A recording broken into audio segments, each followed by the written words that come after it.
Hello అండి, అందరూ ఎలా ఉన్నారు? అందరు బాగున్నారా? అందరు బాగుండాలి. Be happy always. ఈరోజు కర్రీ కోసం కాకరకాయ అండ్ టమోటా పెరుగు వేసి కర్రీ చేద్దాం అనుకుంటున్నాను అనమాట. పిల్లలకి కాకరకాయ అంటే తినరు కదా, సో పిల్లలు తినాలంటే నేను చేసినట్టు చూడండి ఒకసారి. చాలా అంటే చాలా బాగుంటుంది. ప్లస్ అస్సలు చేదుగా ఉండదు అనమాట. పెరుగులో కొంచెం పెరుగు వేసి చేస్తే చాలా అంటే చాలా బాగుంటుంది. ఆ చేదు అనేది కొంచెం విరుగుతుంది అనమాట. కాకరకాయ ఏ విధంగా తీసుకున్నా, ఏ ఏజ్ వాళ్ళు తీసుకున్నా చాలా అంటే చాలా healthy. It's like A antibiotic to our body. Antibiotic లాగా పనిచేస్తుంది మన బాడీకి, ఎస్పెషల్లీ షుగర్ పేషెంట్స్కి. అండ్ పిల్లలు కూడా కాకరకాయ తినటం వల్ల పిల్లల్లో వచ్చే చర్మ వ్యాధులు, గజ్జి, తామర అలాంటి వాటికి కూడా మంచి యాంటీబయాటిక్ లాగా ఉపయోగపడుతుంది అనమాట. చర్మ వ్యాధులు అనేవి కూడా త్వరగా పోతాయి. చాలా అంటే చాలా మోర్ హెల్దీ బెనిఫిట్స్ ఉన్న కాకరకాయ కర్రీ ఈరోజు చూద్దాము. ఇంకోటి మన భాషలో చెప్పుకోవాలంటే కాకరకాయ అంటే చేదు అంటే కష్టాలు. అలాంటి కష్టాల గురించి ఈరోజు ఒకసారి మాట్లాడుకుందాము. కష్టాలు వచ్చినప్పుడు మనమే ఆసరా. కష్టాలు వచ్చినప్పుడు మనమే ధైర్యం చెప్పుకోవాలి. ఈ కష్టాలన్నీ నాకే, ఈ కష్టాలన్నీ పోయేదన్న ఎప్పుడు, ఈ కష్టాలన్నీ నాకే, ఈ కష్టాలన్నీ పోయేది ఎప్పుడు, నేను సుఖపడేది ఎప్పుడు అనుకుంటాం కదా. ఒక్కసారి ఈ కష్టాలన్నీ దూరం చేసే వ్యక్తి నీకు చూపించాలా? అది ఎవరో కాదు, నువ్వే. అంటే మనమే ఈ కష్టాలన్నీ దూరం చేసుకునే వ్యక్తులు ఎవరో కాదు, మనమే ఈ కష్టాలన్నీ దూరం చేసుకోవాలి.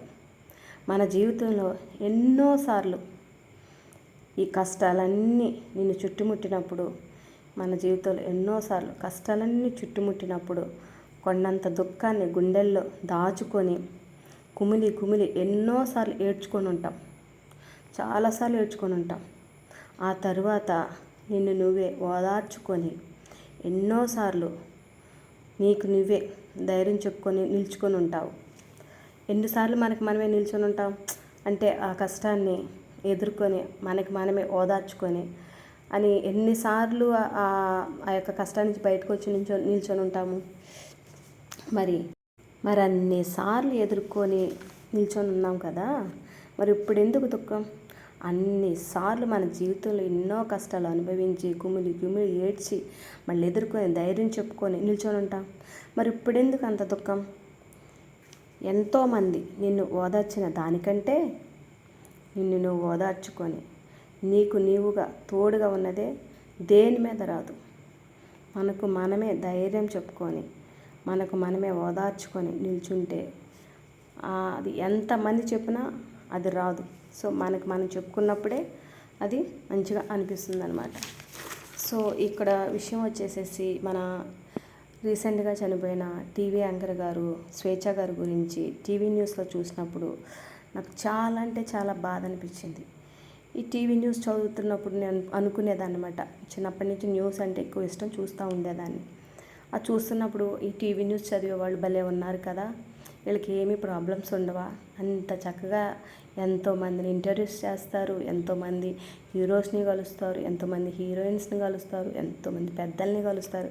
భలే వీళ్ళకి ఇన్కమ్ ఎక్కువ ఉంటుంది, వీళ్ళకి ఏ కష్టాలు ఉండవు, మంచి శాలరీస్ ఉంటాయి అనుకుంటా ఉండేదాన్ని. నేను ఎక్కువగా న్యూస్ చూస్తూ ఉంటాను. అలాంటప్పుడు ఈ స్వేచ్ఛ గారిని నేను చూస్తున్నప్పుడు చాలా హ్యాపీగా అనిపించేది నాకు.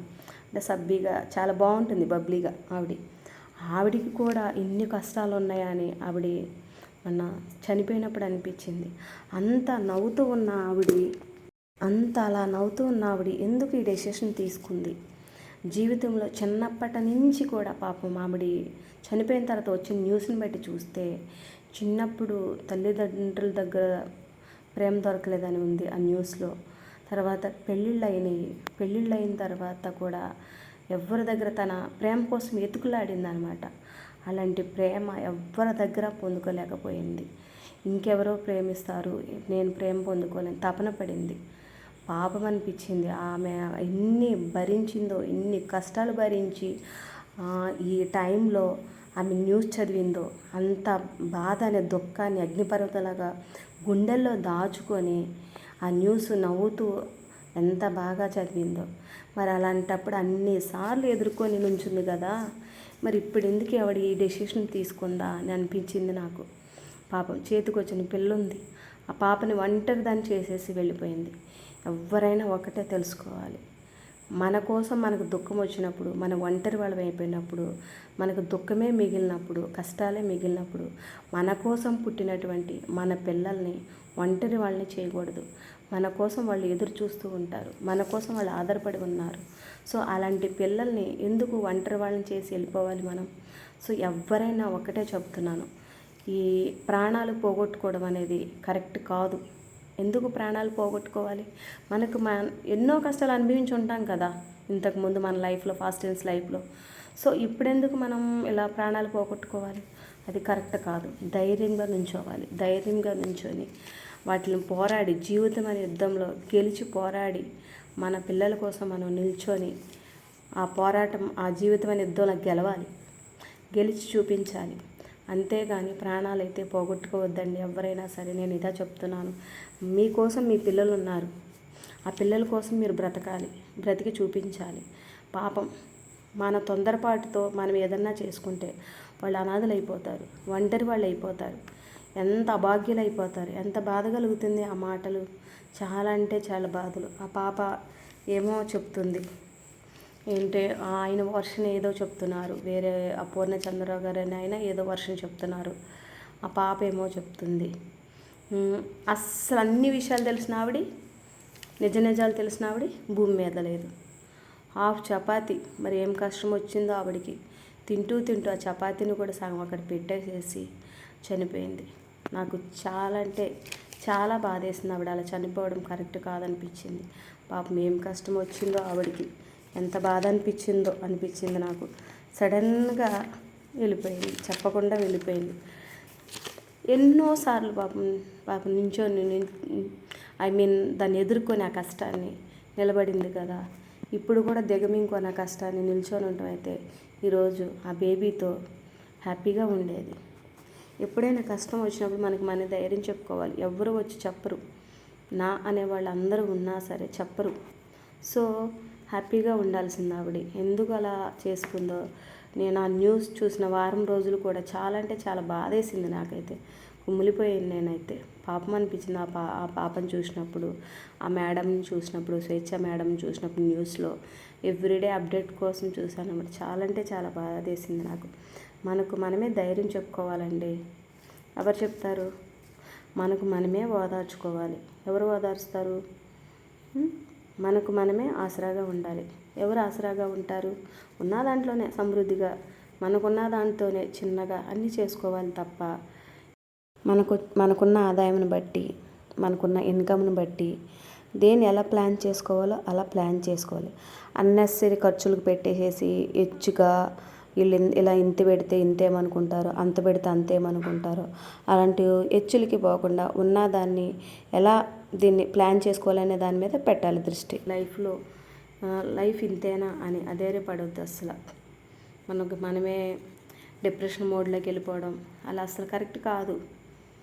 అసలు ఏదైనా మీకు తోచింది మంచిగా ఏదైనా వర్క్ చేసుకోవడమో, ఆ డిప్రెషన్ మోడ్ నుంచి బయటకు రావడానికి ఏదైనా వర్క్ ఏర్పాటు చేసుకోవడమో, ఆ ధ్యాస అంతా దాని మీద పెట్టడమో, లేదా పిల్లలతో గడపడమో, హ్యాపీగా వాళ్ళతో ఎంజాయ్ చేయడమో చేయాలి. కానీ ఇలాగ అస్సలు అలా చేయొద్దండి. ఆ డిప్రెషన్ మోడ్ నుంచి బయటకు వచ్చేసేయాలి. అస్సలు ఎదేరపడవద్దు, దుఃఖపడవద్దు, మదన పడవద్దు. మనకు మనమే అదే విషయాన్ని ఆలోచిస్తున్నాం అనుకోండి, ఇంకా డీప్గా డిప్రెషన్లోకి వెళ్ళిపోతాం. అలా డిప్రెషన్లోకి వెళ్ళకూడదు. పిల్లలతో స్పెండ్ చేయండి. మీకోసం పుట్టారు, మన కోసం వాళ్ళు ఆధారపడి ఉన్నారు. అలాంటప్పుడు వాళ్ళని అనాథలను చేయకూడదు, ఒంటరి వాళ్ళని అంతకన్నా చేయకూడదు.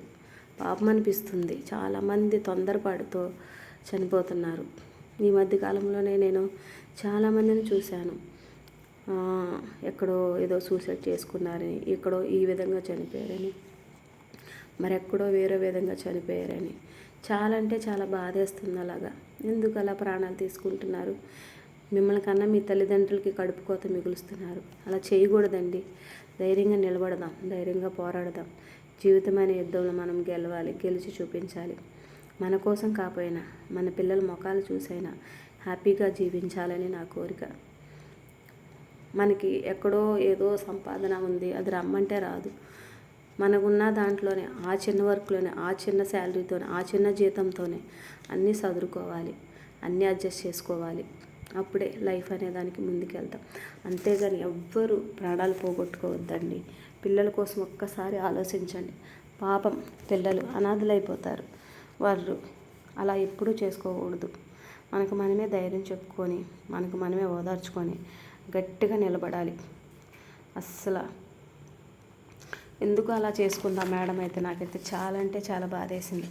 నవ్వుతున్నారు కదా, ఎంత హ్యాపీగా ఉన్నారు కదా, వీళ్ళకి కష్టాలు అనేవి ఉండవు, ఎంత హ్యాపీగా ఉన్నారా అని నేను ప్రతి టీవీ న్యూస్ని చూస్తున్న ప్రతి ఒక్కరు నన్ను అనుకుంటాను. కానీ ఆవిడ అసలు ఎందుకు అలా చేసుకుందా అని చెప్పేసి అప్పటికి చాలా అంటే చాలా బాధేసింది నాకు. స్వేచ్ఛ గారిలాగా ఎంతోమంది ముఖం మీద చిరునవ్వు ఉంటుంది, కానీ మనసులో ఎంతో బాధతో ఉంటారు. పాపం అనిపిస్తుంది. చెప్పుకుందామా అంటే అందరిలో వాళ్ళు హేళన చేస్తారేమో. మనం ఇప్పుడు ఎలా ఉన్నాయంటే డేస్, మనకి ప్రాబ్లం ఉందనుకోండి, చెప్పుకుంటున్నాం అనుకోండి, దానికంటే హేళన చేయడం ఎక్కువ. దీనికి ఎలా సమస్యలు ఉన్నాయంట, ఆ సమస్యను ఎందుకు షేర్ చేసుకుంటాం? మనసులో భారం తగ్గుద్దని షేర్ చేసుకుంటాం. కానీ మనసులో భారం తగ్గడం పక్కన పెట్టి అదే విషయాన్ని హేళనగా చెప్తారనమాట. అందుకు కొంతమంది చెప్పుకోలేరు విషయాల్ని, ఎందుకంటే నలుగురిలో నవ్వుల పాలైపోతావేమో కష్టాలు చెప్పుకుంటే అని చెప్పేసి వాళ్ళ మనసులో బాధని అలాగే ఉంచుకొని అలాగే లోన్గా ఫీల్ అవుతూ అలాగే డిప్రెషన్లోకి వెళ్ళిపోతారు. కానీ పక్కన వాళ్ళతో షేర్ చేసుకుంటే ఇంకొక ప్రాబ్లం, దాన్ని ఎక్కువ చేస్తారు. సో అలా కాదు, మనకి మనమే దాన్ని ఓవర్కమ్ చేయాలి, బయటకు వచ్చేసేయాలి.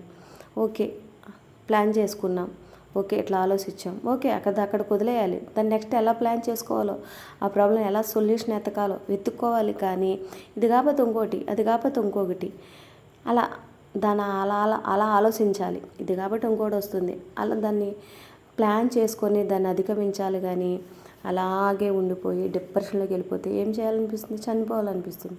అలా ఎప్పుడు డోంట్ గో ఇన్ డిప్రెషన్. అసలు డిప్రెషన్లోకి వెళ్ళొద్దు, ఎలోన్గా ఉండడానికి ట్రై చేయొద్దు. చక్కగా హ్యాపీగా ఉండండి, బుక్స్ చదువుకోండి, ఎంటర్టైన్మెంట్ కోసం మూవీస్ చూడొచ్చు, టీవీ షోస్ చూడొచ్చు. చక్కగా మనకి మనమే కల్పించుకోవాలి. వర్క్ చేసుకోవడం, వర్క్లో మునిగిపోవడం, వర్క్ చేసుకుంటూ ఉంటే మైండ్ సెట్ అటు వెళ్ళదు, వర్క్లోనే ఉంటుంది. అలా ఏదో విధంగా ప్లాన్ చేసుకోవాలి. ఇవన్నీ ఎందుకు చేయాలి? మనం పిల్లల కోసం. ఇంకా దేవుడు మనకు లైఫ్ ఇచ్చాడు, మంచి లైఫ్ ఇచ్చాడు. ఎంతోమంది ఏ విధంగా ఆపద వస్తుంది ఎవరికి తెలియట్లా. ఎటు నుంచి పెరు తుఫాన్ వచ్చినట్టు వస్తుంది ఆపద. మన ఏరోప్లేన్ క్రష్ కూడా అలాగే అయిపోయింది. సో మనకి లైఫ్ ఇచ్చినప్పుడు దేవుడు అది పూర్తిగా కంప్లీట్ చేసుకొని మనం ఆ లైఫ్ని చివరి వరకు ఆస్వాదించాలి. కానీ ఇలా మధ్యలో మనం చనిపోకూడదు. అది నేను చెప్తుంది అందరికీ. ఎందుకు మధ్యలోనే మన లైఫ్ని ఎండ్ చేయాలి? మనకు దేవుడు ఆయుష్కాలం ఇచ్చినప్పుడు ఆ ఆయుష్కాలం చివరి వరకు మనం బ్రతకాలి. సో మన బిడ్డల కోసం బ్రతకాలి, మన కోసం మనం బ్రతకాలి. అంతే తప్ప ఎవ్వరు ప్రాణాలు తీసుకోవద్దండి. Be happy always. థ్యాంక్